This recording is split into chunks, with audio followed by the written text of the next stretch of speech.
Hello, everybody. This is Georgianne Hughes, and this is The Bite Show. And it is a blessing to have Olaf Hage with us. Tonight, we will be doing part 3 of The Secrets of the Bible Exposed. And this is quite a trilogy, believe me.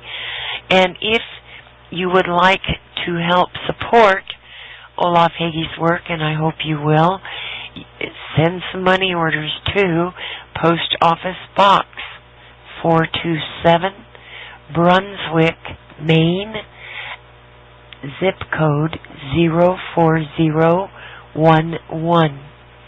And visit Olaf Hage's personal website, theTimeQuest.com. Also, you can purchase audio files for immediate listening for download at a private website. It is before 2012 and beyond.com. So those are ways that you can help Olaf Hage continue this fabulous work. Hi, Olaf.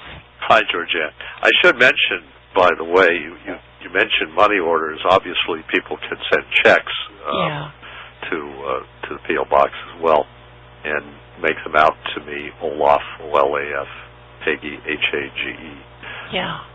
There are things available on the website before 2012 and beyond.com.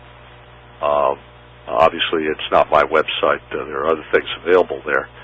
But we also have the CDs, which are MP3 collections of the tapes that I've produced. Yes. And that is quite a treasure to have that collection. It really is. I mean, it's you save approximately 70% over the cost of tapes by getting them on MP3 CDs. Yeah. So it's a huge savings, 75% or so less expensive than buying it on tape, which is getting problematic since the tape industry is basically disappearing, and my sources of tape are almost all dried up now. I think almost the only way I can get tapes is to have people who already have them send me the old tape. I mean, it's getting pretty bad. So CDs are the name of the game here. But oddly enough, straight CDs, regular CDs, not MP3, but regular CDs that you play on most CD players, or all CD players, that's more expensive than the tapes were, because you can't put, if you have a 90-minute tape, it takes 2 CDs to put that material on there. So it actually can cost more to do it on CDs. So it's really a wonderful thing that we can do these MP3 CD files now. And for those who have difficulty downloading materials, it's really the way to go. It gives you that opportunity to have long download files basically already downloaded for you onto the CD. And, and I know that people will make copies of the CDs for friends and relatives. I understand that. As long as you're not selling it, I'm not going to be upset.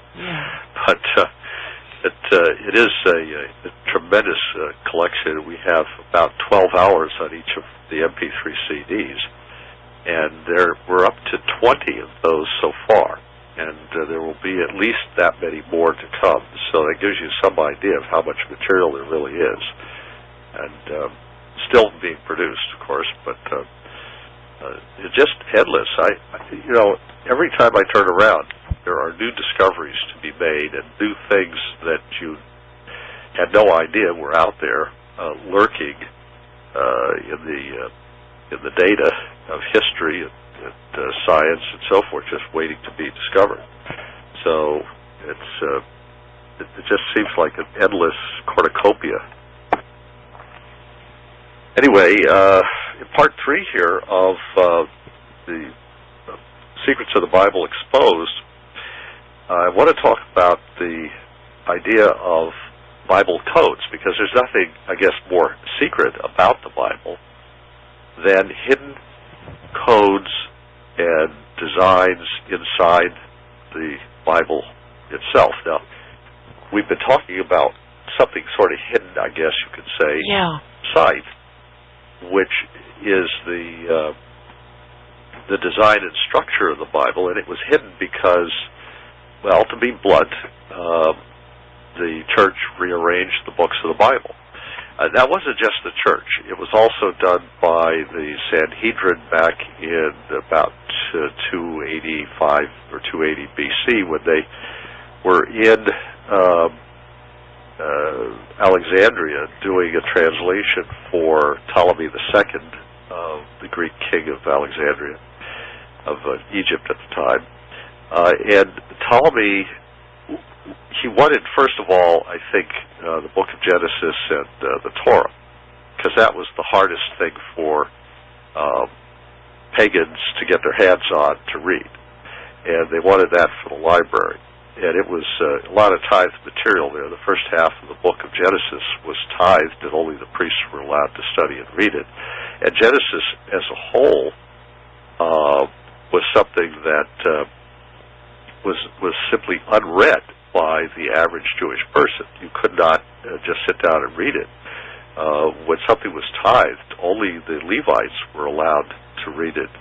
And even the Levites tithed the first 10% of their material, which was the first half of Genesis, so it would be the first 5% of Genesis, to the priests, who were, of course, Levites, but it was going up the ladder, if you will, and then the priests turned around, and their 5% of Genesis, which would constitute about 2.5 chapters or so, basically the Adam and Eve, Cain and Abel material, that stuff up to, say, the beginning of Genesis 5, that material was just for the priests, and then the priests themselves tithed, and they tithed to the family of the high priest. And for the high priest, it was basically that original chapter 1 Genesis creation material that was tied to the high priest. And what it meant was that the study of these things was restricted to those people. They were the ones who could read it on a regular basis and at will, as it were. And if you wanted to learn this material, according to the introduction to Jerome's Latin translation of the book of Ezekiel, which was the 10th book of the Hebrew Scriptures, and therefore also tithed, because you tithed every 10th animal that went under the pole. You follow me? And so the two books that fell into that description were Ezekiel and Daniel. Once you took the 5 books of the Queen's section and inserted them ahead of Daniel, that made Daniel number 10. If you didn't do that, Song of Songs would be, not Song of Songs, but let me think here, 3, 4, get myself confused here really quickly. I think it was Lamentations would have been number 20.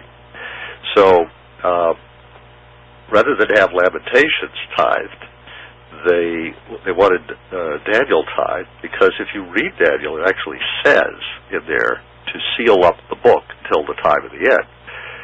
That is to say, to cover it up and hide the meaning of it at the very least. Some have argued that Daniel sealed the book by rearranging the order of some of the passages.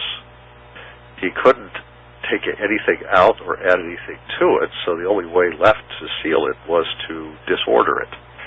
And this is a rather common feature of the Bible, that texts are moved from one position to another. Lamentations itself had been moved out of its historical sequence, as had Leviticus back in the Torah. It was actually written down by Joshua after the death of Moses, after the end of Deuteronomy, so to speak, and inserted between Exodus and Numbers during Joshua's reign. Now, if you look at it, it's a record of the rulings that Moses issued from his judgment seat during the 40 years of wandering in the wilderness. So, historically, the material belongs somewhere between Exodus and Deuteronomy. And the question was, well, do you put it before or after Numbers?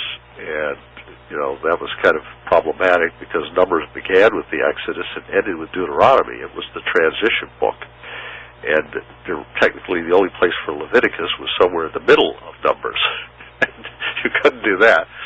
So it was stuck in ahead of Numbers in lieu of being put, I guess, behind it.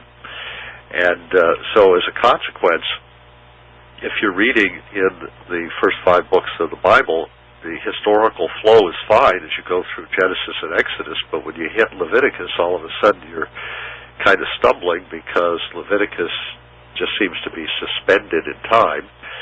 And then you hit Numbers, and it's taking you back to the time of the Exodus, which is confusing. But you see, there's your problem. You have something out of sequence, the book of Leviticus. And thereafter, every time something was added to the Scriptures, something got put in out of sequence. That was just sort of a standard kind of rule that they were following. They were sort of trying to follow rules here. You'd have 4 chief tribes putting in each of them a book, and so they followed these rules. So they were just sort of following this rule of putting a book in out of sequence. And the same thing pertained to balancing the Scriptures between the husband and the bride, that is to say, between God and Israel. They would put in a couple of books for the husband's side of the ledger, and then they would put in a couple of books for the bride's side of the ledger. And they had to average at least an equal number on each side of the ledger. And by the time they were done, they had 11 books of the priests and prophets representing the voice of God to the people. And they had 11 books representing the kings and the queens, representing the reply of the people to God, as it were. So hence the Old Testament becomes a marriage covenant where God, the husband, has 11 books where he's making his promises of how he's going to take care of Israel and look after her and protect her and put a roof over her head and feed her, so to speak. And then we have the kings and the queens books, which represent Israel's response as the bride to God, her husband, where they basically show their love for their husband and respond that they will obey him and how much they adhere to his word and so forth. So this is the marriage covenant, if you will, of the Hebrew Scriptures. Now, Genesis and Song of Songs were a pair originally, and Song of Songs represents the bride's marriage poetry. And so you can kind of imagine what it was like. The typical marriage time was Passover, and that's when Song of Songs was read. So you can kind of see how they mirrored the feasts with the Scriptures and then matched the Scriptures to each other. So in Genesis, God is making his promises to the patriarchs, and in Song of Songs we have a bridal poetry of the queens responding, as it were. All fits together very nicely. So, in the case of the structure of how these things were done, the tithing, each of the priests was allowed to read a certain portion of Genesis, and Ezekiel, the 10th book, and Daniel, the 20th book. And then the high priest was restricted, or I shouldn't say restricted, but the material that was the very first part of Genesis and Ezekiel and Daniel, or at least that part of Daniel that was reckoned to be the most sacred, the secret part, was reserved to the high priest family. If you wanted to read this, you had to be a married male women could not read any of this, okay? None of this tithe material can be read by a woman or anyone under the age of 30. And if you're a male and you're 30 years of age, you had to be married. You had to be in good standing in the community. Generally speaking, it was expected you would have had children. There should be no religious mark against you. You couldn't have been caught in adultery with the handmaid of your brother's nephew or something, you know. You had to be in good standing. You had to have kept up your tithes and offerings and so on. So it was difficult to qualify, and then once you'd qualified, you probably had to make an extra contribution to the family of the priest under whom you were going to study. And then you would indenture yourself to that person as if you were a child in their house. And that priest would become a loco parentis to you. The priest would be like your father. He would take you under his wings, so to speak, as if you were his son, growing up as a priest to be in the family of a priest. And he would then teach you those things that he knew. And he would teach them in a very restricted way. Jerome tells us that and he was instructed by rabbis who probably were involved in the creation of the Jerusalem Talmud at the time, or Palestinian Talmud as it's known, which was being put together at about that time. And Jerome was living in the Holy Land, and so he had some access to such people of the day. And he tells us there that they told him that a person would be put into a room with no windows and just one door, no furniture, and no light.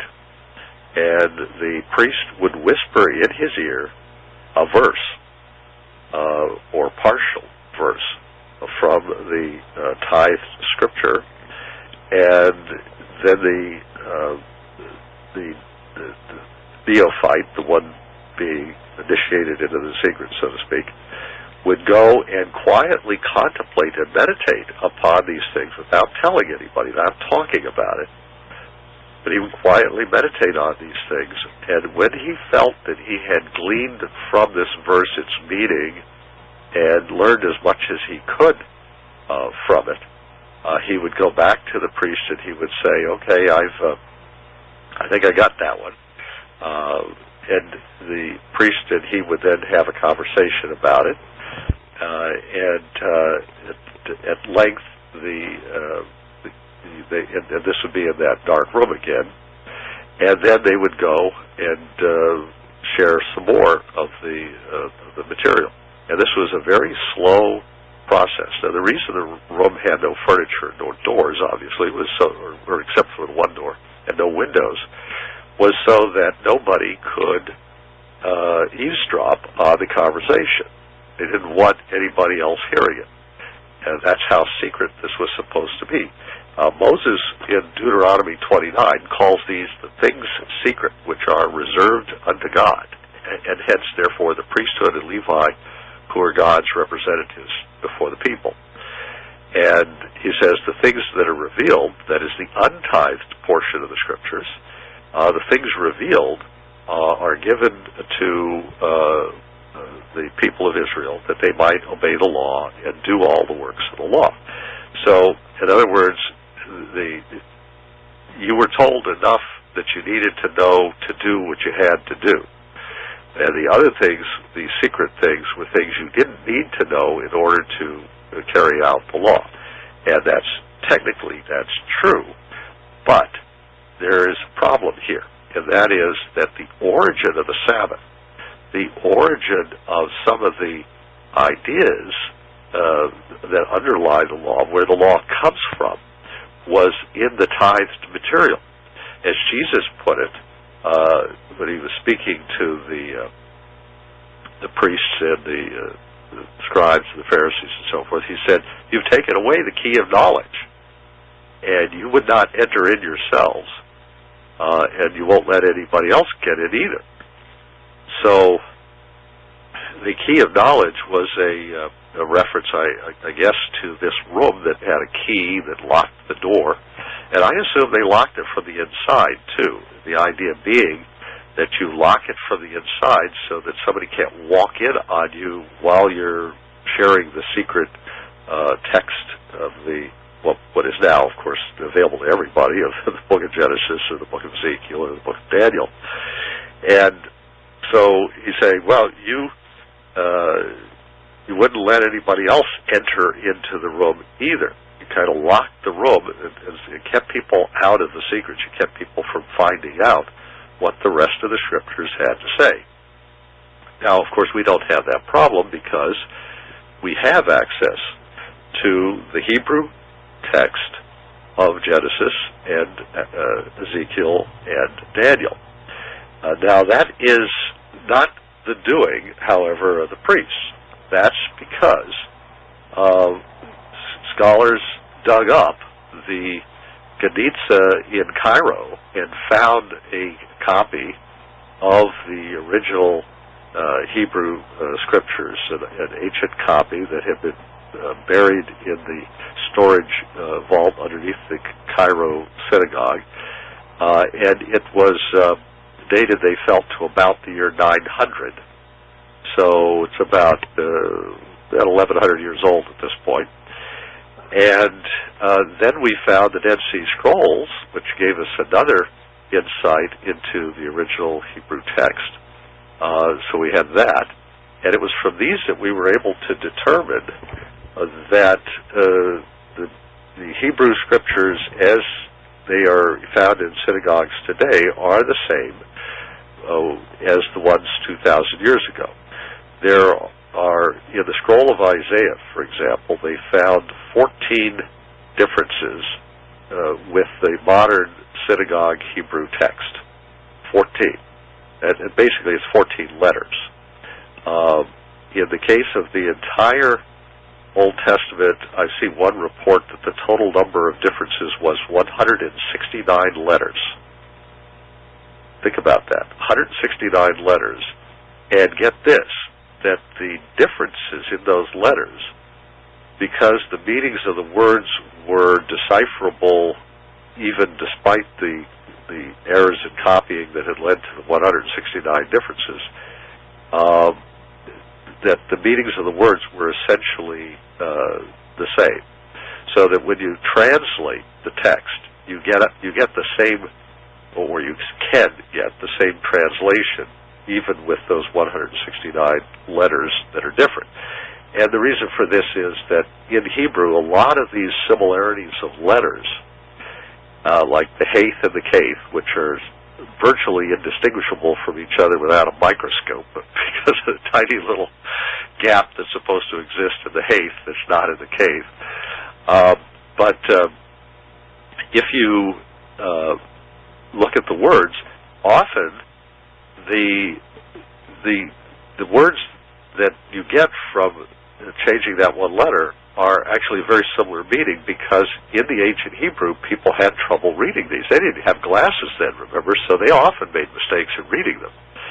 And so the vocabularies of these words that had these errors were often very commensurate with one another, so that even if you translated the wrong word, you still got the same general meaning. So that's another one of the little kind of protections that God had, if you will, built into this whole thing. So it was really hard to lose the meaning. But for a long time, the Christian world was relying on the Septuagint. You go back and look at the Septuagint Bible, at the tithed portions of Genesis and the portions of Ezekiel and so forth. You look at those, and in the Septuagint Greek translation that the Jewish people did for Ptolemy II around 280, 285 BC, that text, Greek, that they came up with is dramatically different. They clearly were trying to hide the tithed portions from the Gentiles. They did not want them to see what those things that they whispered to each other in the little dark room, how they were really worded. So They came up with different chronologies. The Genesis ages of the patriarchs are all different. Various details of the chronological text are different. And it is clear from that the primary secret that they thought they were hiding were the ages and numbers that were in the book of Genesis and material of that kind. Now, that tells us something about what they thought were the secret things. The secret things had to do with the cycles of the ages. They weren't changing the idea that the world was only a few thousand years old. You still could interpret that from the text. Not that that's what it actually says, mind you, but they weren't changing it significantly. It was, for example, before Jesus, in the Hebrew text, you're looking at about 4,000 years back to Adam. In the Septuagint Greek version, you're looking at 5,500 years back to Adam. Now, the difference between the two was that the 6,000th year was going to come around the year 500 or shortly thereafter. In the Hebrew text, it comes around the year 2000 or shortly thereafter. So, in other words, we're having this kind of millennial fever going on right now. That was the same thing that was happening 1,500 years ago when people were still dependent upon the Septuagint text. So they were reading the Septuagint Greek translation, which the Jews had done under duress because Ptolemy basically said, I got 100,000 prisoners of war, men, women, and children that my father took captive. I'll buy their freedom if, and only if, you will translate your Hebrew scriptures into Greek. And so they didn't want to reveal these secret things to him, so they mistranslated the secret portions, the tithed portions. And that's the reason the Septuagint chronology is different, the reason that the text doesn't read the same in those parts. And that led to there being two versions of biblical history in the days of Jesus. So you'll notice that in the Gospel of John, chapter 7, near the end of it there, Nicodemus and the others on the Sanhedrin are arguing over whether a prophet is going to come out of Galilee and so forth. And at one point, some unnamed member of the Sanhedrin says, look, this rabble, these masses, these common people here, who do not know the law, are doomed, basically. I'm paraphrasing. In other words, he's saying, these people don't know the true tithed portions of the Torah, the law, and because we've hidden it from them. We've hidden the key of knowledge, as Jesus called it. We've hidden these things because a lot of these people knew the text only in Greek. And so when these people would come to the feasts every 3 times a year, and they didn't know Hebrew or Aramaic anymore, they only knew the Greek scriptures, they were reading the Septuagint with the faulty versions of Genesis, Ezekiel, and Daniel. So they're saying this rabble, these people here, the masses, they don't know what we here on the Sanhedrin know. We have the Hebrew text. We are entitled to read it. But those people out there, the unwashed masses, why, they don't know the secrets, you see. They don't know the law. They have not the law, he says. So, therefore, they are condemned because of that. They're under a curse. And indeed, the fact was that these people were being misled about what this Bible really said. They only had it in a translation. And to this day, many Jewish people and rabbis will tell you that the worst thing that ever happened to the Jewish people was the translation of the Hebrew Scriptures into Greek, the Septuagint text. And just as Jesus was concerned about it, and just as the members of the Sanhedrin knew that it was a bad translation, so do the modern rabbis, the Jewish people understand that. And in fact, even at the time, the book Ecclesiasticus, back in the pre-Christian period was lamenting that the text of the scriptures that was in Greek in the Alexandrian library, where they first put it, was clearly different from what the Hebrew text said. And the author of Ecclesiasticus tries to explain it away and says, "Oh, it's very difficult to render things into Greek from Hebrew." Yeah, like the number 6 is very difficult to render in another language as 6. Yeah. It ends up being 72. No, they deliberately mistranslated. It's very clear that's what they did, and scholars have had a lot of trouble trying to deal with this down through the ages. Augustine and Jerome, at the end of the 4th century, were arguing over this issue of which was the correct text. Augustine, who didn't know much of any Hebrew, as neither had Jerome to speak of when he started the project, they were arguing over whether or not to use the Hebrew or the Greek translation, the Septuagint, for the Old Testament. And Jerome, who had received a kind of a revelation as he studied it, said the Hebrew text is the correct text. And, of course, Augustine, who didn't want to change from what he'd always been taught, said, no, it's the Septuagint Greek translation. That's the inspired translation, you see. This idea that there are inspired translations is a myth that starts with the Septuagint.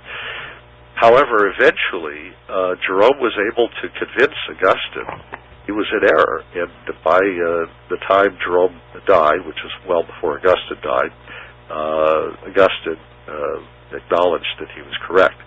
But there was a tremendous reaction in the church against Jerome's Hebrew text translation into Latin, and they would literally, when it was being read from the pulpit by Augustine in Hippo in North Africa, there just to the west of Alexandria, the parishioners jumped up out of their seats, ran up to Augustine's pulpit, grabbed the text that Jerome had written with his own hand of the Latin translation out of the Hebrew of the Psalms.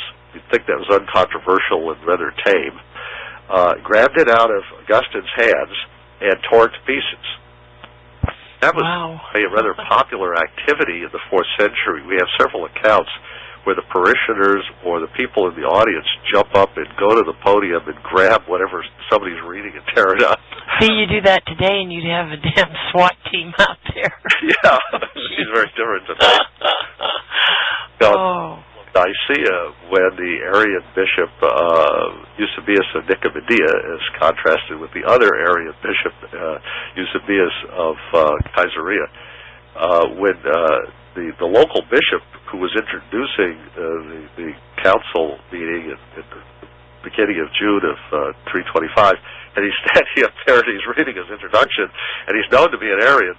And when the anti-Arian forces hear him, why they jump up out of their seats and they run up and they tear up his speech. So, this is apparently was a kind of a danger of giving speeches that your audience didn't like.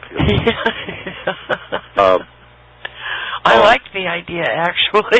I think it's a good idea, especially today. Today we don't applaud. We sit in our seats silently. Yeah. Okay. Yeah. Sit on our hands, they say. Whipped. Yeah. But in those days, they hopped up out of their chairs. They grabbed it and said, "Hell with this! You ain't reading this piece of crap. We're tearing this up." And it was a rough and tumble era, I guess. Yeah. That's the way they behaved. Well, you can see here that there are Bible codes that are hidden in the scriptures, but they're not going to do you any good if you've got the wrong scriptures. Right. How are you going to find them if the book you're using doesn't have them in them? There are no Bible codes in the Septuagint Greek translation of the Hebrew scriptures. I haven't heard of anybody finding codes there of any kind. So the fact is that text does not have codes in it. In fact, the equal letter spacing codes, the common Bible code you see on the Internet these days, does not exist in the Bible when you rearrange the verses. If you take the verses and you move them around, the code vanishes. It exists only when the verses are in the sequence they're supposed to be in, and only when it's worded exactly the way it was handed down. Now, as I said before, there are 169 letters that may be off, but out of almost 1 million letters, that's not too bad. So it's it's a small portion, and you're going to lose some codes. They just won't be found. Only rarely will it give you a false code. Yeah. It'd be very hard to come up with a false code because you're only going to have one bad letter in the typical code at that rate if you were to have one at all.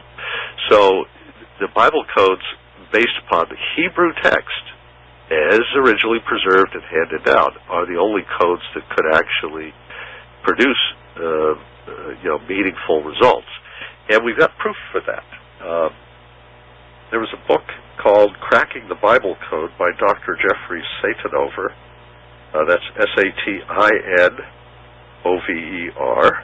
I'm not sure how that's pronounced. Satinover. Satinover, Satin. I know, it's odd, huh? Attic name, isn't it? But anyway, Satan's rule is over here. Anyway, he wrote a book about the history of the Bible code. He goes back to the very ancient origins of it, the fact that it's been talked about for really thousands of years. You can see evidence for it in ancient times, in pre-Christian times, and coming on down through the rabbinical period to modern times. And it isn't something that just popped up lately. It's not some internet fad. This is something that has been known for a long time. And the scientific study of this is quite interesting because they had a paper which was written for the journal Statistical Science. Now that is the basic prime journal for statisticians. And the article took a group of rabbis and their birth dates, their death dates, their nicknames, and their places of where they did their work, where they were born, and information about them, and so forth. And it did a search in the Bible code material. You just take a computer and you plug the information in and say, find this.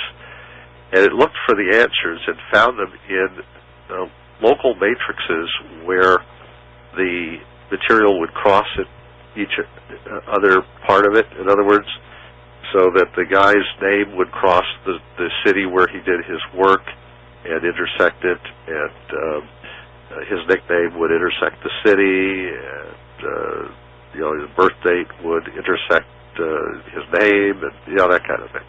So you get it like a crossword puzzle, as it were, of material about that rabbi. And they just took a kind of a Jewish almanac that discussed the information in Hebrew because they needed the Hebrew letters.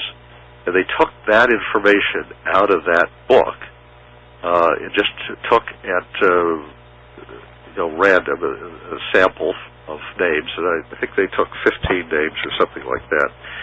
And they went through and searched for these just in the book of Genesis. They didn't look at any other book. They just said, we're going to find it in Genesis. We're not going to look anywhere else, and we're going to limit our study to rabbis who had lived and died between the 9th and the 18th century. So that's a fairly limited period there. It's of about 1,000 years worth.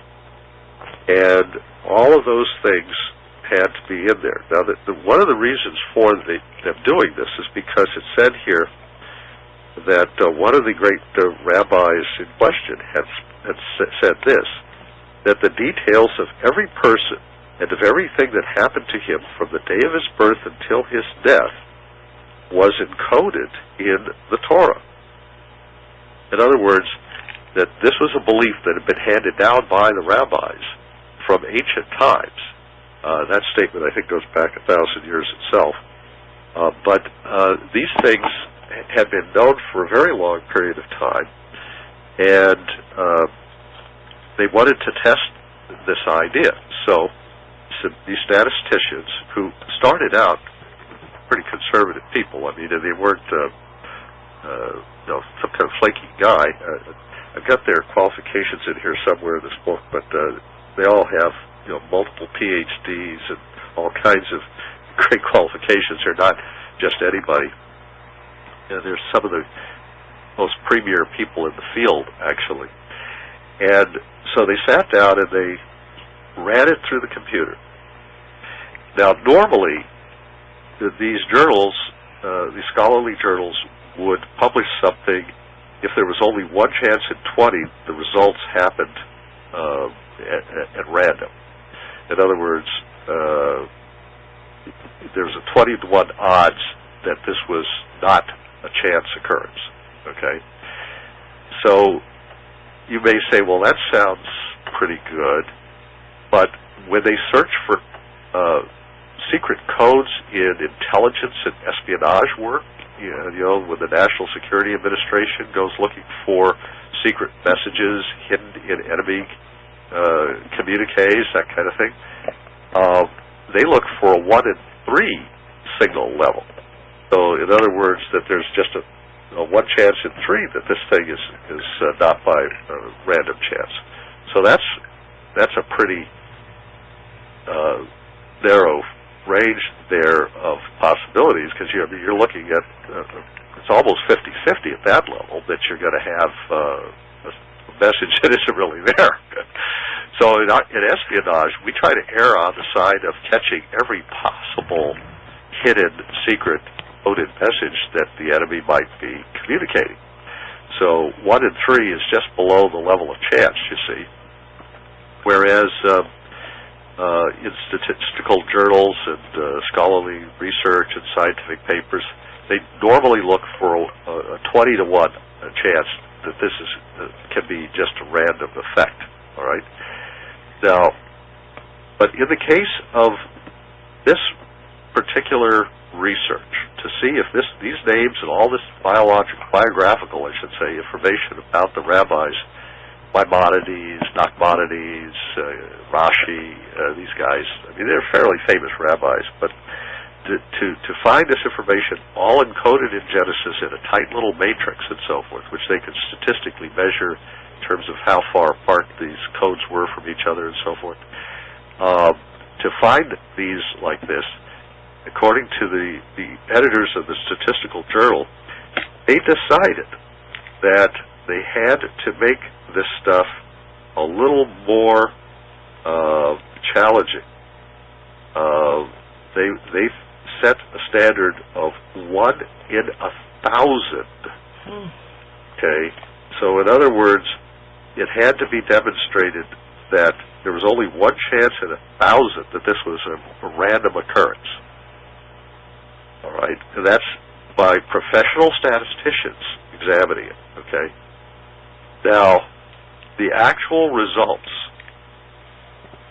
were 1 in 62,500, or 62.5 times more impressive than the 1,000-to-1 odds that they were insisting upon, which was itself 50 times higher than the original normal policy that they had. So just think about this for a minute. They were trying to force them to be 50 times more, to give them 50 times more proof than they would demand of anything else. Wow. And they came in not just 50 times more, they came up 50 times 62.5 times more. Okay, which is to say that I got to grab my calculator to figure that out. Yeah. But it would be 50 times 62.5, or 3,125 times more statistically significant, this one study, okay, of this one book, Genesis, and of this one question of whether these names of these rabbis and their biographical information was encoded into Genesis, they did better than 3,000 times the normal level of statistical significance that was sought in these studies to be published in the journal. So this tells you that this was not a random effect. There's not some kind of thing that you could just explain away. Now, here's how they tested it. Now, by the way, here's what the editors said when this was published. Our referees were baffled. And I might point out that this was written by Robert Cass, who was then the editor, and later was chairman of the Department of Statistics at Carnegie Mellon University in Pittsburgh, which, by the way, that's not a minor post. Yeah. Guys who come up with the econometric statistics for the country, they decide, inflation and stuff like that. I mean, those are top statistical people. If you want to study polls and how to become a pollster or something, I mean, that would be the university you go to. So this is not just a minor guy here. And he says here, quote, "Our referees were baffled," the referees being professional statisticians. "Their prior beliefs made them think the book of Genesis could not possibly contain meaningful references to modern-day individuals. And when the authors carried out additional analyses and checks, the effect persisted. Wow. It is thus offered to statistical science readers as a challenging puzzle," meaning maybe you guys can find what's wrong with this. Well, let's go into for a moment here the things that they did to check this. They did a whole series of control tests. They did 6 additional control tests on top of that one. Okay. In none of these control tests was there any evidence whatever of a relationship between names and their appropriate dates in the control test. So let me show you what that means. The results were indistinguishable from what would occur simply by chance. Only in Genesis did the name-date pairs show an overall compactness that deviated from chance expectation by odds of 62,500 to 1. Okay, now, let me say here, this value was, it says here, arrived at by testing the actual name-date pairs against 999,999 different fake pairs, a name matched to an incorrect date, and rank ordering the results. Okay? It was only Genesis that emerged at the top of this thing above the level of chance, and by a substantial layer. Let me give you here the actual tests that they ran to see, and these are all ran out as random results. None of these produced anything other than a random result. So the first one was a Hebrew language translation of a selection from the beginning of War and Peace, equal in length to the book of Genesis. So they took Tolstoy's War and Peace, which I guess was written in Russian, translated it into Hebrew, and then they ran the same test to see if they could find this information in that material. The answer was no, just the chance occurrences. Okay? Then they tried the book of Isaiah from the Bible, the Hebrew text of the book of Isaiah, 66 chapters. Again, the result was chance. There was nothing, they weren't there. The names were found only in Genesis. Then they took the book of Genesis itself, and they scrambled all of its letters over the entire text. Okay, so they kept the letters, but they just randomized the occurrence of the letters. So it read nonsense in it, if you tried to read it. But they kept all the letters, and they just scrambled them. Again, mere chance results, no indication at all of the kind of statistical results they got from the actual sequence of the letters in the book of Genesis. Notice how important it is that the words be worded exactly the right way. Then they took the book of Genesis and they scrambled all of its words within the verses, but they left the structure of the verses intact and the letters of each word intact. In other words, the words were still there, the verses were still there, but they rearranged the words in each sentence. Okay, now that doesn't obscure the meaning. I mean, you can actually figure out the meaning of the verses if you leave it that way. And that failed. And then they took the book of Genesis and they scrambled all of its verses, but they left the words in each verse intact. Now, that way you can read each verse, but the verses weren't following the verses they were supposed to follow. And that, again, came up random. And then finally, they tried other early Hebrew texts. For example, the Samaritan version of Genesis. Now, here is another version of the book of Genesis, but it was the one that the Samaritans had. And again, the same result, a random result.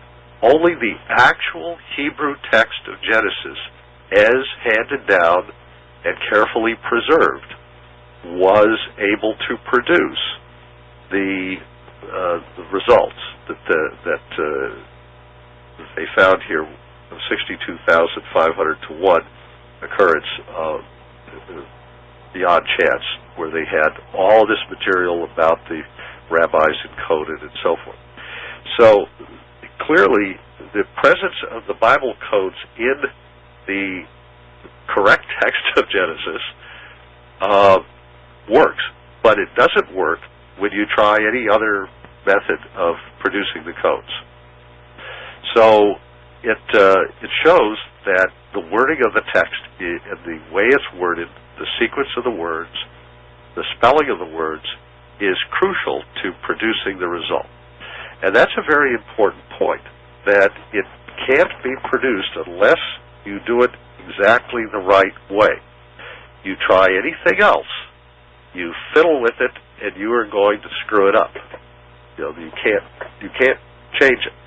So when the Masoretic scribes were copying the Torah, the scriptures, and really the whole Hebrew scriptures, they would count the number of letters on each line. They would count the number of lines on each page. They would start each line with the same word, end it with the same word, the same letter, and so forth. And then they would count on each line. There would be an index letter, probably typically a hard one to figure out, like Kath or Hath, and that kind of thing, or the Dalet or the Resh or whatever. And they would look to see if that letter was in fact in, say, position number 13 or position number 26 or whatever on the line. And they would examine to make sure that they had written a Hath there instead of a Kath, which look at first glance to be identical to those of us who don't have perfect eyesight. And so it would be another check that the difficult letters would be done correctly. And every page of a copy would look identical from a distance of 2 or 3 feet, at least, to the page it was copied from. I mean, you would see it looked like a Xerox copy, basically. They ruled the page with lines to put the words, a certain number of lines on each page, and everything was just very regimented. So that they were basically turning human beings into Xerox machines.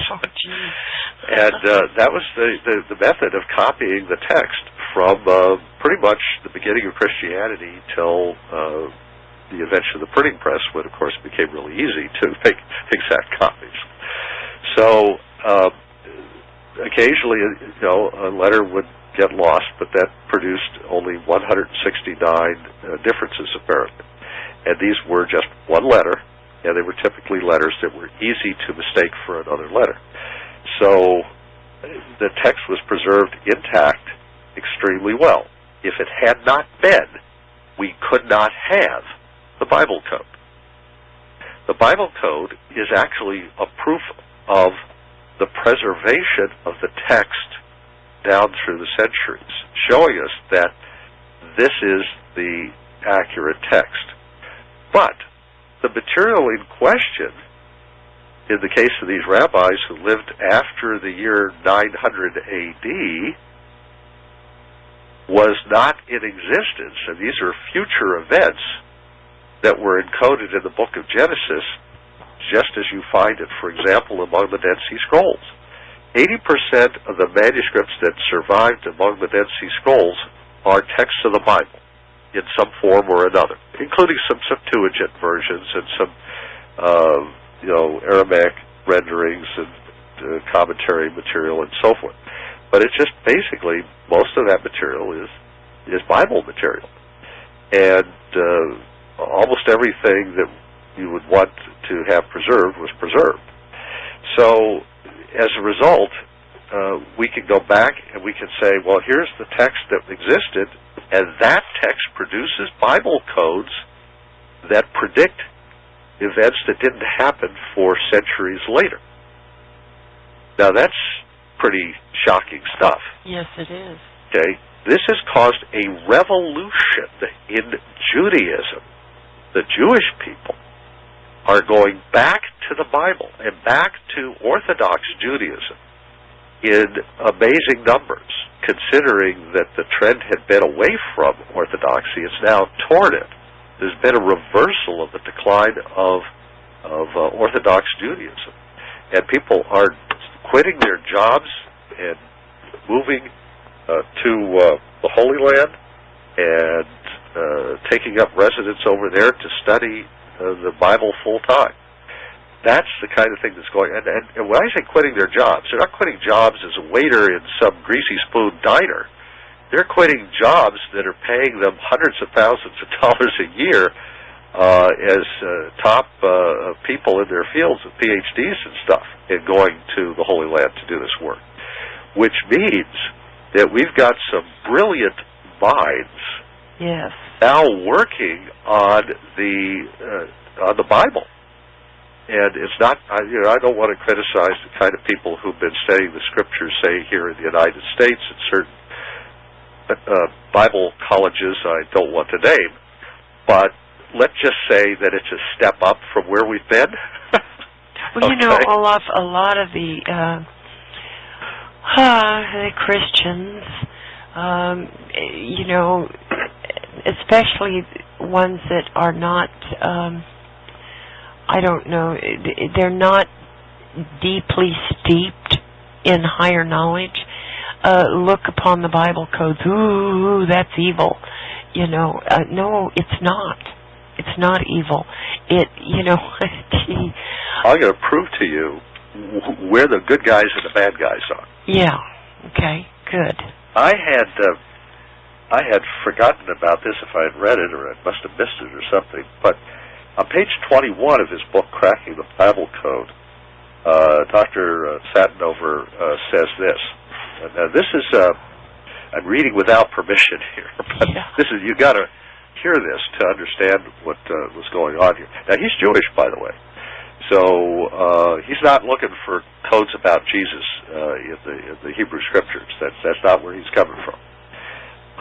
He says here that Mossad was using the codes, that they were looking into the codes as a way to figure out what was going to happen next and what the results would be. Okay, it kind of sounds like Joe Biden. Who seems to know what's going to happen next and what Obama's going to do and what the results will be. He seems to have advanced knowledge of all of that. Maybe somebody reading other codes, but he says there was a new organized effort as a response to the Bible code's material coming out. He says he was told that there was a growing body of intellectually superbly armed academic critics who were setting out to destroy the credibility of the Bible codes. Inevitably, therefore, also destroying the reputation of those who were researching them. In other words, there's a group of people who were dedicated to that in the academic university community. He says, in fact, an unnamed group or individual had placed a large sum of money at the disposal of this team of mathematicians and statisticians for the sole purpose of proving once and for all not just that the codes were meaningless, but that possibly the entire scheme was concocted by presenting research only on carefully crafted data sets selected over many years from a mountain of concealed failures. In other words, he says, the people I have spoken to on the anti-side, many of whom wish to remain off the record, acknowledge that it's possible such hidden failures to have accumulated unintentionally. In other words, they're saying, well, maybe it's accidental.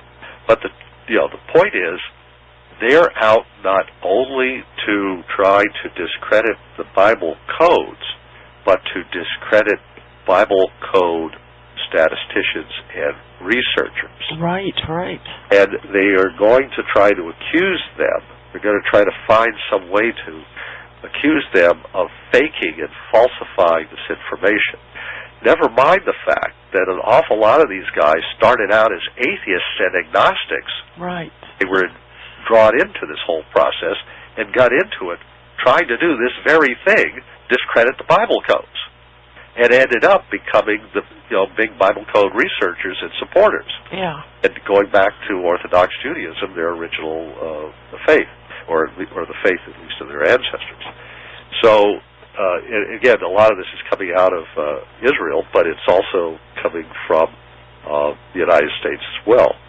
And let me see. See, one of the big things, Olaf, knowledge is power, and they want to discredit any kind of knowledge that the average person might get a hold of. They want to trash it. Make it, woo, it's evil. Yeah. Well, they want you to be an expert in how Britney Spears dresses. Yeah, exactly. Yeah. in Michael Jackson's, financial affairs, and in Angelina Jolie's, names of her children. I mean, and their origin. The things they want you to know about are absurd, or if you will, the earned run average of some obscure relief pitcher of the Kansas City A's. Yeah. That's the kind of information they want you to worry about. Yeah. They want you to worry about the World Wrestling Federation, if I said that correctly, people and what their latest feud is with their good friend that they're pretending to be enemies of. Yeah. That they want you to know. Okay, what they don't want you to know is what the Bible really says, what the real wording of it is, what the codes are really all about, what, in fact, the prophecies mean, and in particular, that book of Revelation. They will do anything to convince you that it's not a book of prophecy and it's not revealing what's about to happen to the world. Yeah. Don't want you to know what they're about to do and why you shouldn't go along with it. Okay? Yeah. They don't want you to know. There's no question about that. Let me cite here a couple of guys here just to give you an idea of the qualifications of some of these people. Two of the guys who set out to disprove, two agnostics who set out to disprove the Bible codes and became big supporters of it, were Professor Andrew Goldfinger, senior physicist at Johns Hopkins University, and the number 2 man at the Space Computer and Technology Group. And let's see, he was also chairman, or past chairman, of the International Society for Photogrammetry and Remote Sensing. These are the guys who figure out what the surface of Mars really looks like and what the surface of distant stars are doing and that kind of thing. His close friend was Harold Gans, G-A-N-S, senior cryptologic mathematician at the National Security Agency. Let me put it another way. Yeah. Top code breaker. Yeah. NSA. Yeah, that's right. Or top code breaker, basically. That's what this guy essentially was. Okay, now, these guys set out to be, if you will, the bad guys. I mean, as we might put it. They went to presentations of Bible codes, and they sat in the audience with a computer and did calculations of the things that the presenter was saying, and challenged everything that he said. They said, well, the odds on that are about 1 out of 3. That's just a chance of, that kind of thing. Yeah. And so finally, the guy gave him the scientific paper produced by Elihu Rips and the team in Israel. They took that home, thinking that they could pick it apart. And as Herbert Gadd said, the more I studied it, the more convinced I became that it was true. Yeah. That it wasn't just by chance. That in fact, Rips was right. And he ended up becoming an Orthodox Jew and going back to his faith and leaving his job at the NSA. Mm-hmm. So these are the kinds of stories that are coming out of this whole field of study. And now, there are people on the Internet who are presenting codes. I don't want to name them because I'm not trying to embarrass these people. They're very sincere, well-intentioned people. Okay? But if you see a 2-letter code... Yeah. I know. Oh, I don't you? If you see a 2-letter code, a Bible code like UN, US, DC, LA, New York, NY, okay? Yeah. You see a 2-letter code. The statistical chance of that occurring in any given Bible matrix is 100%. You can find any of those or all of them in essentially any Bible code you look at. Yeah. And in fact, you can translate Moby Dick and War and Peace and anything you want into Hebrew, and you'll find them there too. Yeah. Those codes occur all the time. Literally 100% of the time, they are certain to occur every single code. They're always present in the text because they're not codes. It's an equal letter spacing concept. In other words, the amount of letters between the 2 letters in the code can be any number. So you're always going to be able to find those 2 letters somewhere in the text. You see the point. And so they will be however many letters they happen to be apart, but they will be there. So you're going to find those 2-letter codes all over the place. They are not, there's no possibility at all of you not finding those in there if you look for them. However, 3-letter codes are kind of a 50-50 proposition. So USA, CIA, NCI, CIS, NOB, JOC, whatever. Yeah. I don't even know what some of these things are, but anyway, you will find 3-letter codes about half the time. So any given Bible code will have any given, like CIA. If you have 3 matrices of Hebrew text, which is a block of Hebrew on a page, you're going to find CIA in there at least 1 out of 3 times. Okay? It's pretty much a chance occurrence. But if you find it twice, that kind of ups the average a bit. You see what I'm saying there? Mm-hmm. That's a little less likely. That's about, I guess, maybe a 1 in 4 or something chance. If you find it 3 times, then you're looking at 1 out of 8 maybe, or something like that. In other words, or 1 out of 16.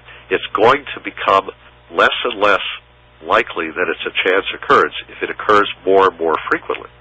If it's crossing, intersecting, something closely related in the text. For example, if you had,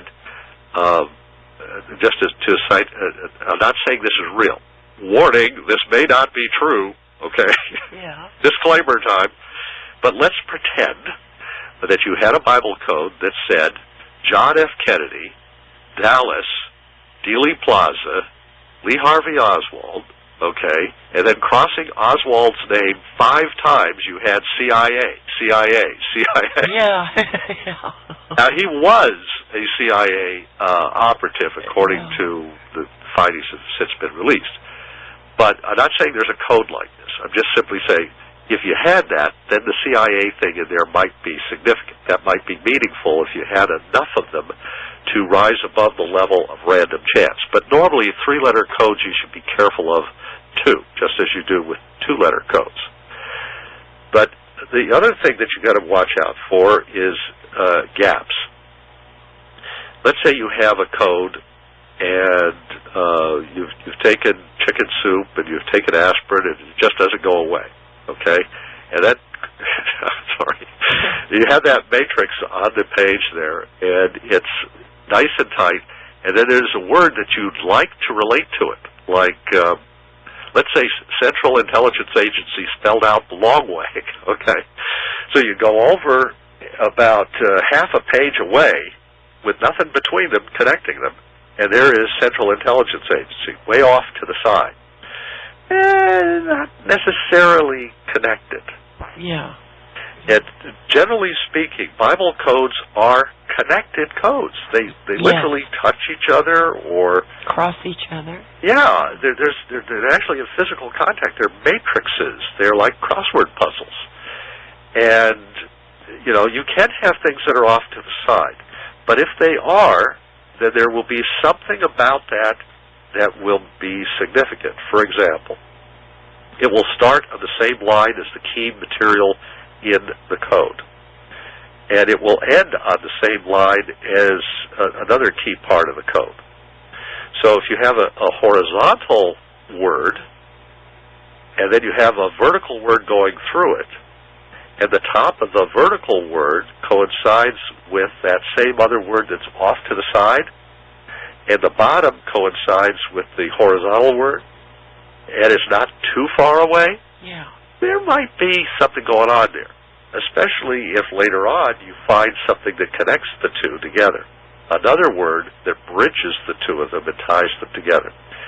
So, for example, let's say you found a word that tied together comet with Mars on the same line as 2012. Well, that word that tied them together then would take the word comet that was otherwise just sort of symmetrically organized to kind of match up with Mars in 2012, and it would turn it into something that was organically part of the whole matrix, because it would link them together. But you might not see that linking word at first. So sometimes additional research will expose the connection that at first you think should be there, but you can't see it yet. Yeah. And so sometimes you have to find the linking word, and these words should turn up eventually if you're on the right track. The trouble with a lot of the codes that you see on the Internet, they're 2-letter codes, there are big gaps between all the words, there's nothing to link them together, none of the words are more than 3 letters long. Yeah. Chances of that being just nonsense and having no real connection to anything, and being just an arbitrary creation of the person who's supposedly looking for the codes, is pretty high. I mean, it's pretty obvious that the person's just grasping at straws there. And if you sit down and you go looking for a code, in other words, you sit down and you say, well, I'm going to see if the CIA is connected with the United Nations. Look at this. On the same page, here in the lower right-hand corner, I've got CIA, and up here in the upper left-hand corner of the page, way away from it, I've got UN. See, that proves it. Oh, gee. No, it doesn't. Statistically, that's garbage. That doesn't mean anything. That's just a random occurrence. So that's certain to occur, by the way. That'll occur every time you find CIA. You will find UN within, some distance away. It's certain to occur. And they may even cross each other. But UN crossing each other, well, the U's up here, the N is way down there. Yeah. A long line. And, there may be a CIA crossing that line somewhere, but that doesn't mean anything. Okay, not that the CIA and the UN don't have some sort of connection at some point, but not in that code that you found. At least not the way you came up with it. You're looking for your result. You've got a result in your head, and you're going to go find it. Okay, and when you do that, typically you're trying to make the Bible code prove what you already believe and already think. That's not exactly what the purpose of this is. When they searched for the rabbis, okay, that indeed is what they were doing. They were trying to prove not that these rabbis were actually born in 1522 or something, but they were trying to show that these names were actually encoded in the text at a statistically significant level, such that it's essentially impossible that that was occurring by chance. That it was literally somebody put it there, and how they knew to put it there and how it got in there, they don't know. Presumably, God inspired the text, but there are other possibilities. You could have a psychic who put the things in there. You could have aliens. You could have time travelers. You could come up with other scenarios. So, as a consequence, they're not telling you what to believe, they say. They're telling you what they now believe, maybe, but they're not telling you what to believe. So the statistical journal article, they're just saying it's statistically significant. They're not saying, well, this means there is a God. That's up to you to draw that conclusion. I would draw that conclusion. You might draw that conclusion, but not everybody does. Michael Drosnin, the Wall Street Journal reporter, who wrote the book, The Bible Code, that was the best-selling book back there in 1997, spring of 97, and it first put this on the map, so to speak, for the general public. I'd been studying it for years, but, it was nice to see somebody else was interested in these things. But that book, Michael Drosnin does not believe in God. He's an agnostic. He wrote the book. He uses the codes to predict things, but he says he doesn't, he's not a believer. Now, how does he rationalize that? He said something about quantum physics that I couldn't follow. I don't know. Don't ask me to explain. But he doesn't believe. Okay, fine. That's his decision. It's a free country. He's you can believe whatever he wants. It doesn't sound terribly logical, but that's the conclusion he had to come to, probably because of the social circles in which he moves. He really couldn't stick his neck out too much further than it was already out, if you follow me. Now, that doesn't mean that Bible codes can't be found if you go looking for them. I'll tell you a secret here. Go up to my website. I have an article on the Mars Bible Code up there. And in the Mars Bible Code article, and I also have a general article on Bible codes showing what the flaws are in some of the research. When I was looking in Drosnin's book on page 155 of the quality paperback version and hardcover version, it's in both, page 155, he's got a Hebrew matrix there of 2012 where he sees a comet coming by.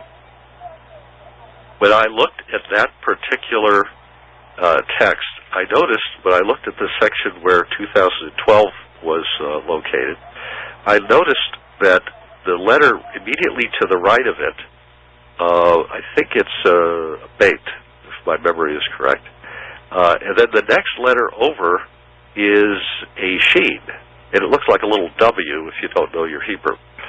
And just above it is a resh, which looks like a lowercase r in English reversed. And the next letter above it is an aleph, which is a yod slashed and another yod beneath it. So it looks like an apostrophe with a diagonal and another apostrophe underneath. That's the aleph for the A, if you will. And then just above it is a squarish-looking letter, which is a mem or an M. And this spells Mars. M-A-R-S. just the way it's been spelled for 2,000 years or more, at least by the Romans. And so there was the word Mars, and it was much closer to 2012 than is the word for comet, which was way over to the right. Now, it's not to say that there's not a comet involved here, because I found a linking word tying Mars and the comet together. But there's no linking word in his code tying comet and 2012 together, except for the fact that it does break. It's a hairy star, basically, and it does break on the line where 2012 is located. So you do have a possible connection there, and it's not too far off to the right side, but it is separated. And when I saw the word Mars there, it's virtually dead center in the heart of the code. So I thought, how could he have missed the word Mars here? It's spelled M-A-R-S with no skips, or at least no skips on the matrix. It is skipped because it's on a different line, so there is a skip there.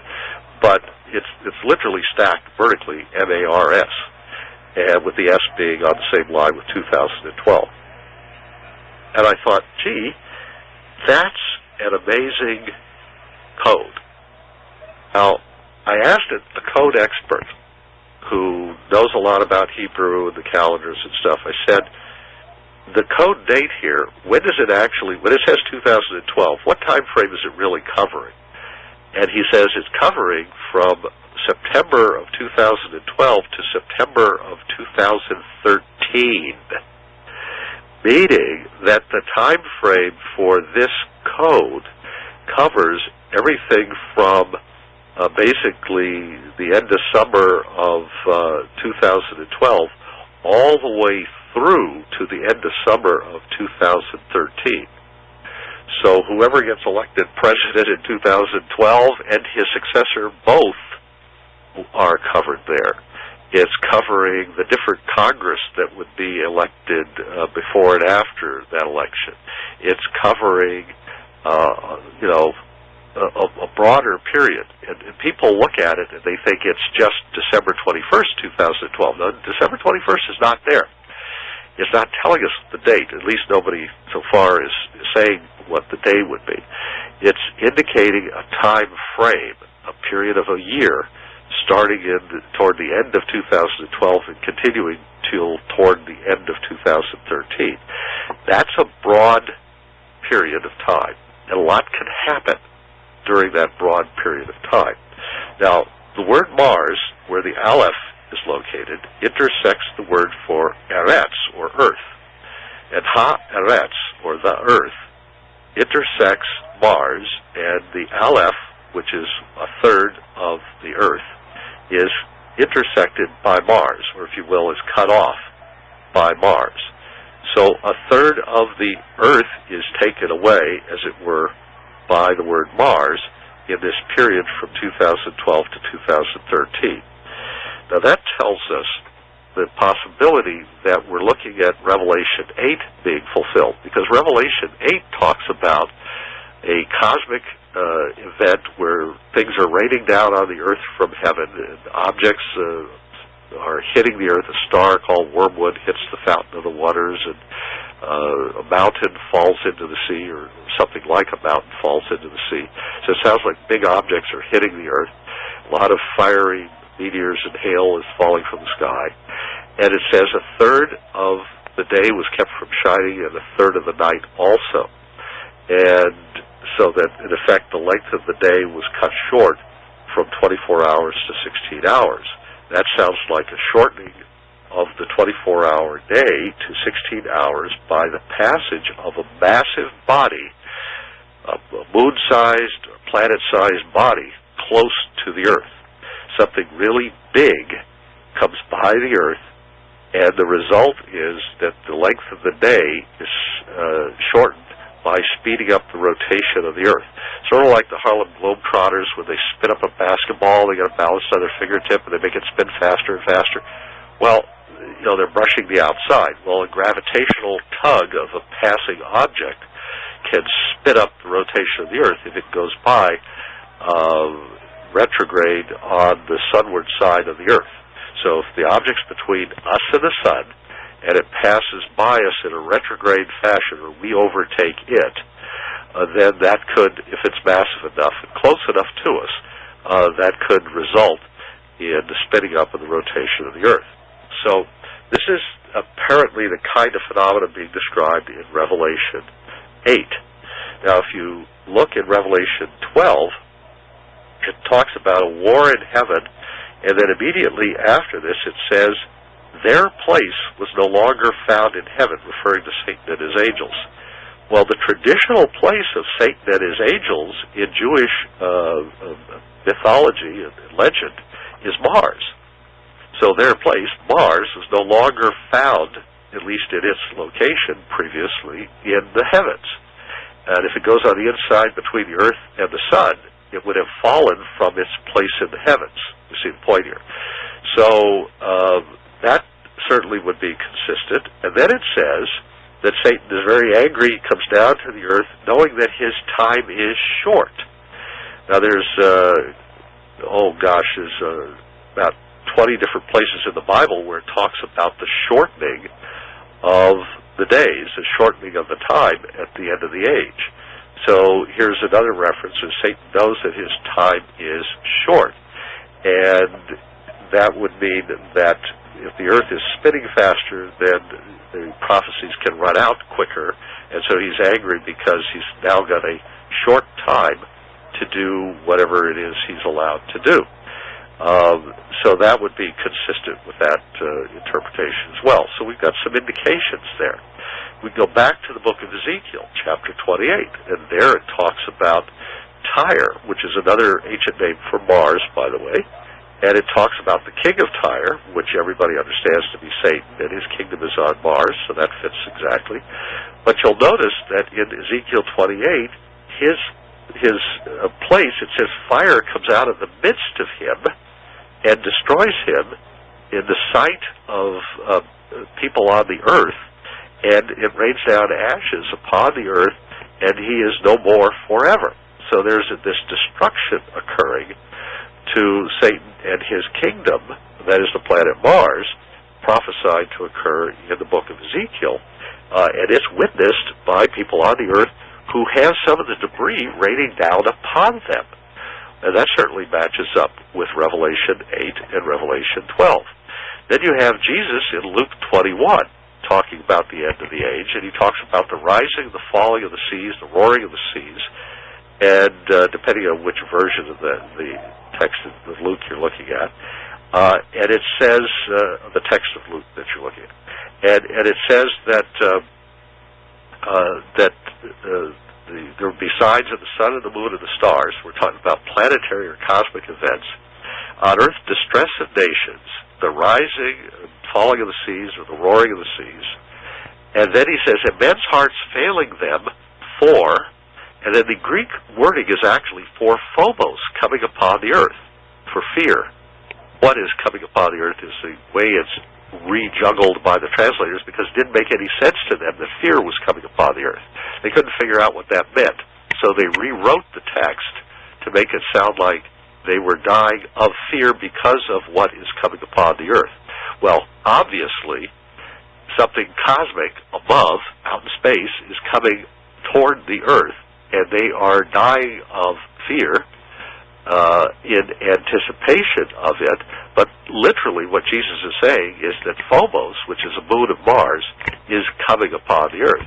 So that means that Mars is coming here, and Phobos is going to be attracted to the earth by the superior gravity of the earth. We have 9 times the gravitational pull of Mars, and so we're going to be in a position to steal Phobos from Mars, and of course Phobos is just a dumb piece of rock, and it's going to hit us. You look at Revelation 8 again, and it talks about something like a great mountain falling into the sea. Well, that could be, or wormwood falling in the fountains of the waters. Either of these could be Phobos, and the other moon of Mars, Deimos, could be the other one. So we got 2 objects hitting in Revelation 8, and we have Jesus certainly suggesting that Phobos will be one of these. And that again ties us into Mars. So we've got another connection.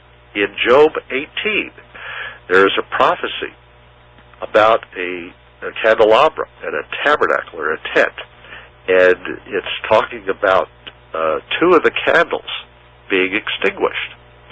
And that's kind of interesting, because if you look at the candelabra in the tabernacle in the wilderness and in the temple in Jerusalem, the seven branches stood for seven planetary bodies, that is to say the moon and the sun and 5 planets. And, of course, Mars was one of these. Venus and Mercury were also represented. And if Mars were, in fact, to be knocked out of orbit by a comet, come by the Earth, and cause a speed up to the Earth's rotation, it would certainly rain down a lot of debris on the Earth. We very likely would kidnap or capture or end up being hit by Phobos and Deimos, the 2 moons of Mars. And then Mars would be pulled apart by Earth gravity, because it'd probably be within the Roche limit. It'd probably get too close to us and be fractured, if not by the comet impact. And basically this loosely packed ball of debris would then go past the Earth and become somewhat stretched out and fragmented. It would go by Venus probably safely, because Venus has a pretty circular orbit. There's a problem when it gets to Mercury. Mercury's orbit varies from about 27 million miles from the Sun to out about 43 million miles from the Sun. And it has an 88-day orbit. So every 88 days, Mercury is somewhere between 27 million and 43 million miles from the Sun.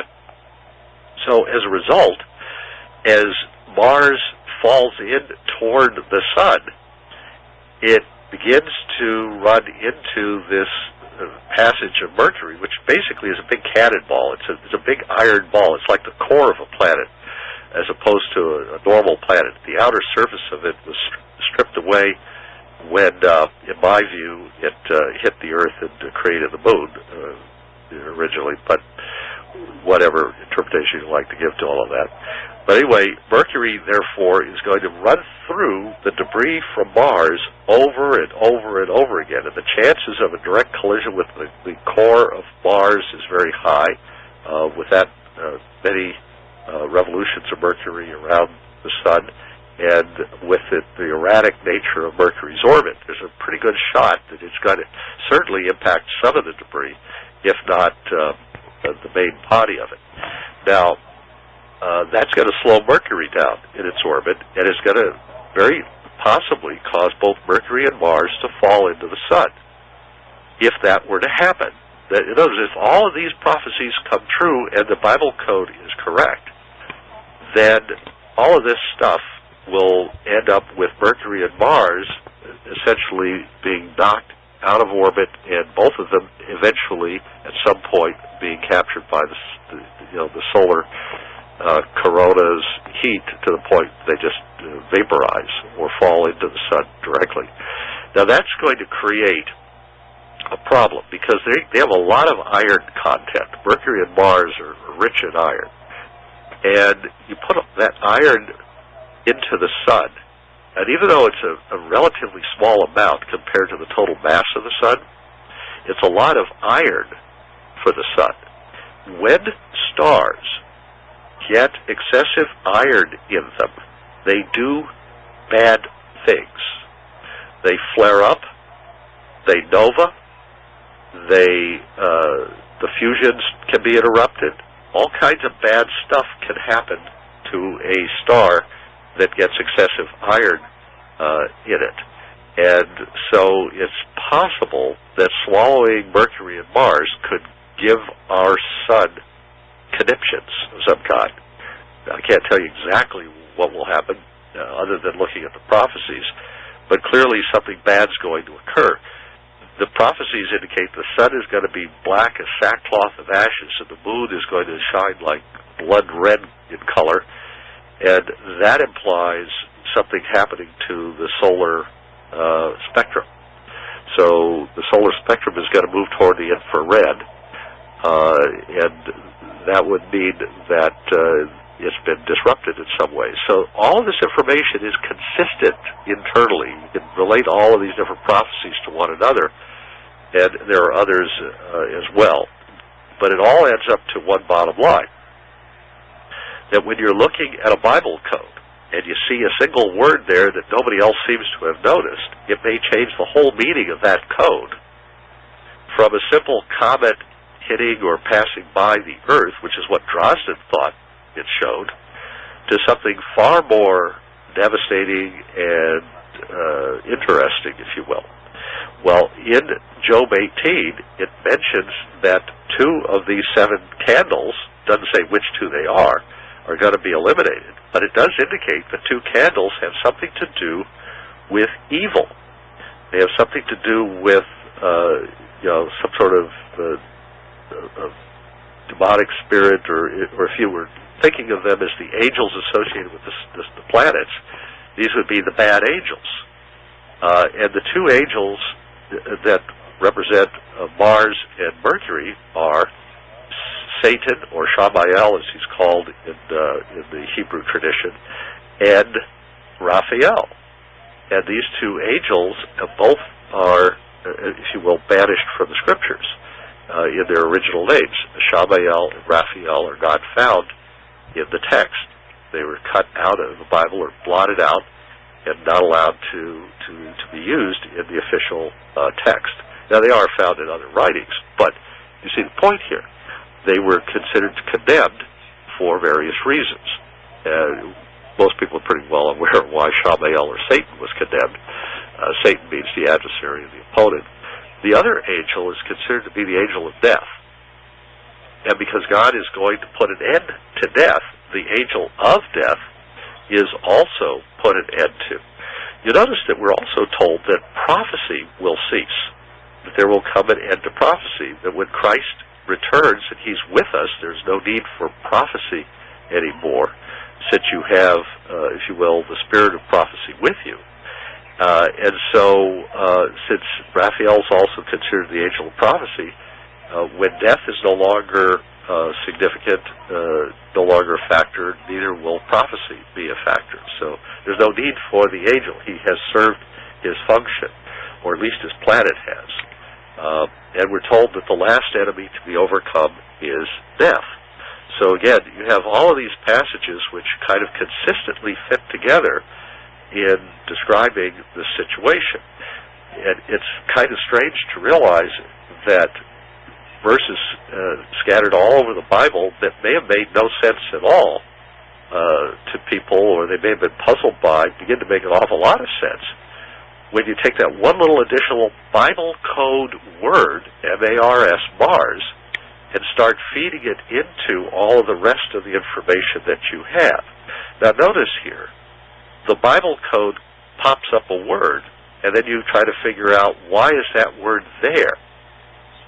It's different from saying, let's plug in the word Mars into our computer and go searching for it in the Bible and see where it shows up. See the difference here? A lot of the Bible codes on the Internet are just, in fact, I would say almost all of them, start with somebody searching for words in the computer, trying to find a Bible code to match what they already are looking for. Whereas in this case, the word Mars was already in the code that Drosten had produced. You can see it if you go to page 155 of his first book, The Bible Code. You will see the word Mars there. If you know how to read some Hebrew, you won't have any trouble spotting it. Why he didn't find it, well, like I say, he was a secular Jew, so he wasn't going to find it. And he was agnostic, so he didn't know enough Hebrew, I guess, to locate it. I don't know if he was not properly bar mitzvahed and he didn't learn enough Hebrew, or who knows. But whatever it was, he didn't notice Mars there. And but I did, and I saw it back in 1997. And when I saw it, I was amazed, because I had already come to the conclusion, quite separate from that Revelation 8 was describing Mars coming by the Earth and cutting short the days by a third. That is, from 24 hours to 16 hours. And so to find this reference in this Bible code, just stumbling upon it by accident, said to me that I was on the right trail. So if the Bible codes are statistically significant as a principle, then it means that the Scriptures, or certainly the book of Genesis, appears to have been inspired letter for letter. And you know, it's the most difficult book of the Bible for people to accept, and how ironic that the one that people most want to throw out is the one that's most fully statistically supported by the research at this point. Now, there are other codes in the Bible. I don't want you to think that this is the only Bible code there is. There actually are quite a few other codes. Gematria is another type of code. That's G-E-M-A-T-R-I-A. I think it means to take the numerical value of the letters. Take the name Abraham, or take Eleazar. Eleazar has a numerical value of 318. The Hebrew letters add up to a numerical value of 318. And he is a servant of Abraham. We're told that Abraham takes his household servants and he goes off to battle 5 armies with his household servants, beating their plowshares into swords, I guess. And the number of people that Abraham took, we are told, was 318. So some rabbis looked at this and said, aha, Abraham only took Eleazar. He left the other 317 servants at home. And he and Eleazar defeated these 5 armies. And the only reason they could do that is because God intervened on their behalf to miraculously defeat these 5 armies, which then left Abraham in great awe. And he goes to Melchizedek, the priest in Jerusalem, or Salem, and he says to him, you know, I know I couldn't have done this unless God had given me this victory by supernatural means. So I'm going to make an offering to you, the priest of the Most High God. And so essentially what was happening here, according to the rabbis, is that he had only one guy helping him, and here's Abraham, an old guy, and his servant going out and defeating 5 battle-hardened armies. And winning this great victory, he goes and thanks God for it. Well, and he rescues Lot and the other captives and so forth. Well, you know, I'm not saying that's what happened, but that's how gematria works. You look at the word and its numerical value and you try to see if that has meaning in the text. And in this particular instance, it seemed to be in some way connected to this number of servants that Abraham took into the battle with him. It was the same as the numerical value of Eleazar's name. So that's a second type of code that's in the Bible, and it's well known. In the book of Revelation, it's a very famous code, 666, and people think it's the number of a man's name. Go read that text again. That's not what it says. It does not say that the letters of the name of the beast total 666. It does not say that. If your Bible says that, you need a new Bible because it's incorrectly worded. That's not in the text. What it says is it is a human number, and the number is 666, or in some of the early manuscripts, 616. Now, the verse itself, that which is Revelation 13, verse 18, has a numerical value when you add up all of the words in the verse of I believe it's 666 times 6, or 666 times 18, or something like that. In other words, it's a multiple of 666. If you look through the book of Revelation, looking for a word or a phrase that has exactly the numerical value of 666, you will find it. And the phrase is the merchants of the earth. The merchants of the earth has a numerical value of 666. Now, if you look in Revelation 13, what does it say about this mark of the beast? It says you can't buy or sell anything unless you have the mark of the, now substitute the words, merchants of the earth. Unless you have the mark of the merchants of the earth, you can't buy or sell anything. So it's identifying the merchants of the earth as the beast. In other words, it's a system or a group. And so the merchants of the earth are the ones who are imposing this mark. So it's to say that it's the number of a man's name is missing the point. It's the number of its name, the beast's name. What is the beast's name? That is to say, it is identified as the merchants of the earth there. Now, that tells us something else interesting, because you go into the book of Ezekiel and the book of Isaiah, and you'll see some parallels here. For example, the story of Babylon the Great is paralleled in Ezekiel 25. And the story of this beast character, this Antichrist character, is described in Isaiah chapter 14.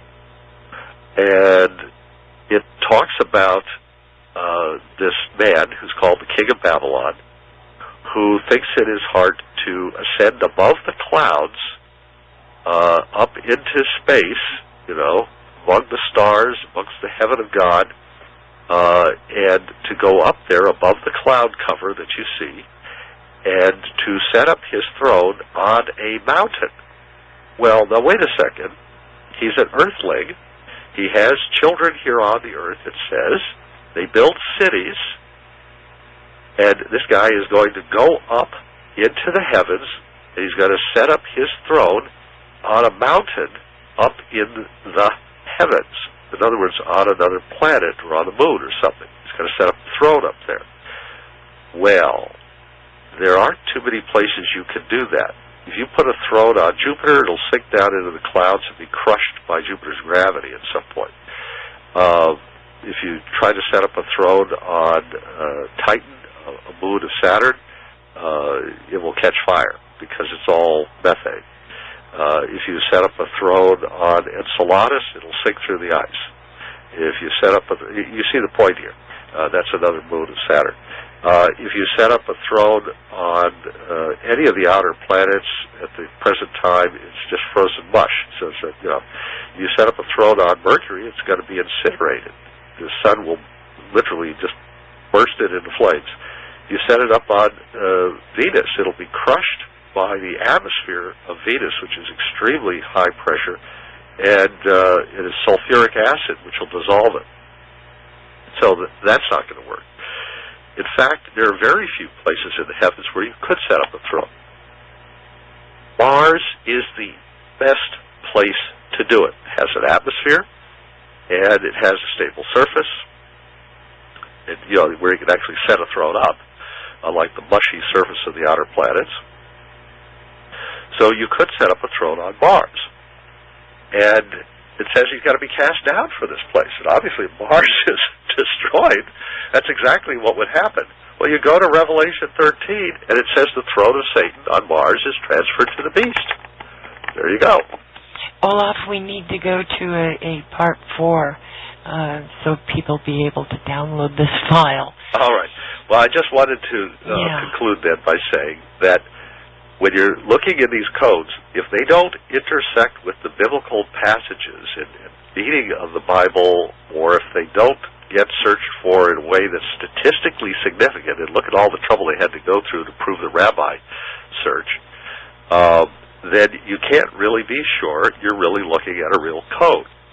So unfortunately, most of the stuff that you see on the Internet and a lot of these prophecy books that have been coming out is probably not genuine, because it wouldn't pass the statistical muster, and basically it's garbage in, garbage out. They're putting in what they want to find. Yeah. So they're finding what they already believed before they started searching. That's not really a genuine code. And there's a certain, I don't want to mention her gender, but there's a certain person out there who is publishing codes on a regular basis. I'll just give you the letter K as a hint here. And she uses a lot of two-letter codes. And you know that that's just garbage. That's not serious stuff. A lot of 2-letter and 3-letter codes. Those have no statistical meaning. That's just basically throwing, confetti out the window. It's just chance.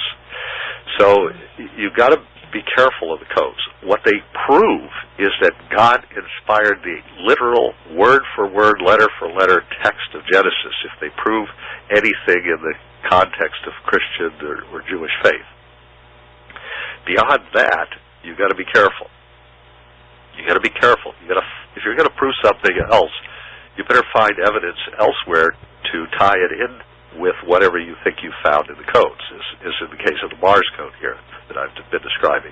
You've got to go find other material in the straight text of the Bible as you normally would read it to support whatever it is you think you're seeing in a Bible code to be sure that it's prophetically significant.